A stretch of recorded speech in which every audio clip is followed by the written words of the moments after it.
The desert air shimmered with heat as the mag-rail train thundered toward the horizon.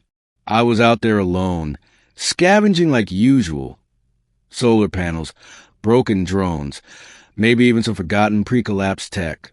When I saw them, 2 figures on the tracks, chained, struggling. At first I thought it was a trap, some gang trick or outlaw setup. But as I crept closer, I saw them clearly. Not human. Smooth, blue-gray skin. Slender limbs. Silver eyes that caught the sunlight and reflected it like polished mirrors. Alien. And they were terrified. I ran. No time to think. No time to calculate. Just instinct. The mag-rail was minutes away. And those things don't stop for anything. I hit the rusted rails, sliding to my knees beside the first woman, fumbling with the restraints. Alien or not, no one deserves to die like that. Her eyes locked onto mine. She said something in a language I didn't know, but the gratitude was unmistakable. Bolt cutters. Click. I yanked the first set of chains loose and moved to the second woman. Her skin was a slightly darker shade of blue, and blood, red, surprisingly, dripped from a wound on her shoulder. Click. The chain snapped. The sound of the mag-rail was deafening now.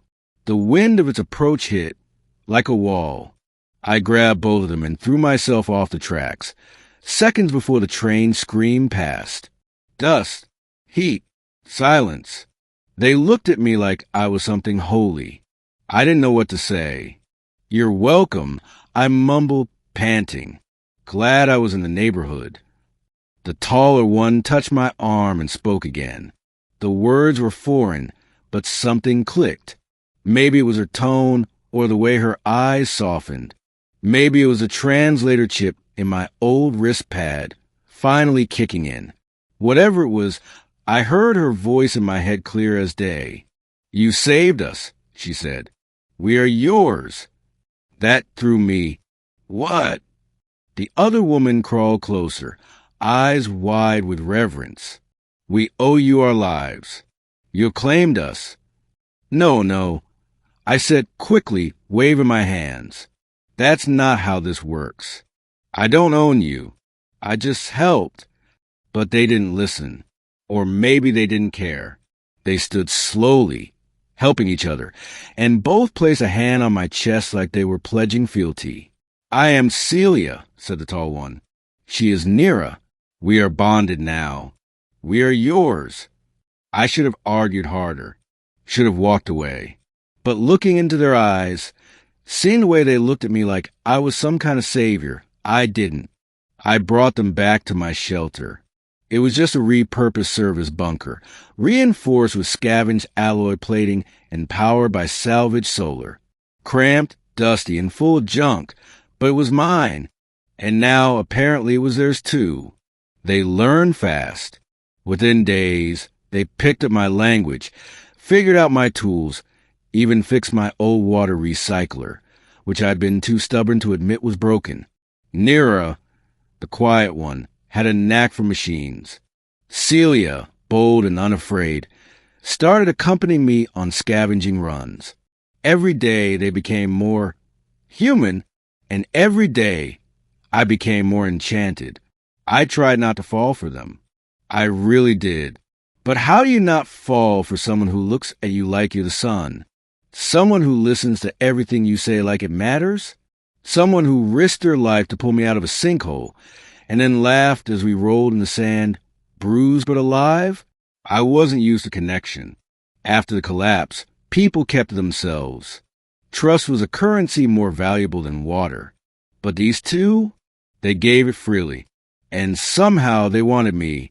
One night, as we sat under the cracked dome of stars, Celia placed her hand in mine.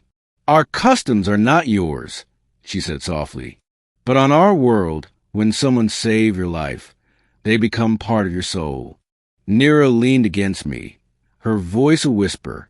"We do not mean to burden you, but we have chosen you. If you will have us, we are yours." I stared at them, heart thudding like a drum. "You don't owe me anything," I said. Celia smiled. We know, but we want to be yours. I didn't say yes, not in words, but I held them both that night beneath the stars and didn't let go. Months passed. We became a unit, scavenging, repairing, surviving. Raiders came once. They didn't leave. Celia took 2 down with her pulse spear. Nira hacked their comms and rerouted their drone back at them. I just watched in awe. They weren't helpless. Not anymore. They were warriors, partners, wives. Yeah, I started calling them that, jokingly at first, but they liked it, claimed it as a title. One day, Nira painted on the side of the shelter in bright blue ink, home of a human and his wives. We laughed until we cried. The world was still broken, still harsh and deadly, but in this tiny corner of it, we had something sacred, something real. Then the ship came, a sleek, silver alien craft, like a needle of light, descended from the clouds one morning while we were repairing an old signal tower. Celia's face went pale. Nira froze. It's them, Celia said. The ones who sold us. A slaver's ship. They came for the ones who escaped. They came for my wives. I told them to run, to hide, but they wouldn't. No more chains, Nira said. Never again.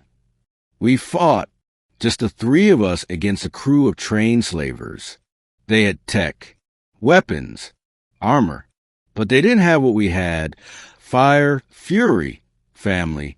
Celia moved like lightning, dancing to blaster fire. Nira rigged explosives from a power cell and an old microwave. I held the line, shotgun in hand, screaming like a madman. It wasn't clean. It wasn't easy. But we won. And when the last slaver fell, gasping, I walked up to him and said, "They're not yours. They never were." Then I turned, and my wives ran to me, arms open, eyes burning with pride. That was a year ago. We buried the slavers in the desert and stripped their ship for parts. Nira turned it into a greenhouse. Celia mounted one of their flags above the door like a trophy.